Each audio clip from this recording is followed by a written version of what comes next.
আপনাদের কাছে আমরা যে ফোল্ডার দিয়েছি, ফাইল দিয়েছি, তাতে 180টি পূজা কমিটির নাম, তাদের যোগাযোগ নম্বরও দিয়েছি, কার সাথে যোগাযোগ করতে পারে।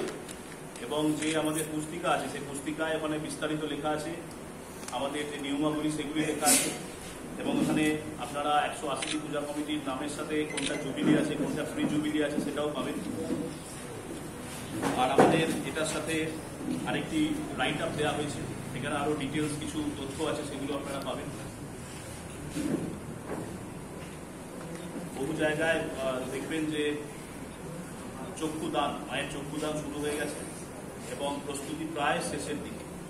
বহু পূজা কমিটি বিভিন্ন রকম থিম তুলে ধরেছে, যে সাজসজ্জার থিম হচ্ছে, বিভিন্ন বিষয়ের উপর সাজসজ্জার থিম হচ্ছে, সেই কাজও প্রায় শেষের পথে। তবে এবছর একটা কথা বলতে পারি যে জগদ্ধাত্রী পুজোয় মণ্ডপ এবং সাজসজ্জা এবং আলোকসজ্জা তিনটির ওপরেই চমক থাকবে। মণ্ডপেও চমক থাকবে, প্রতিমার সাজসজ্জাতেও চমক থাকবে এবং আলোকসজ্জাতেও চমক থাকবে, এটা আমরা বলতে পারি।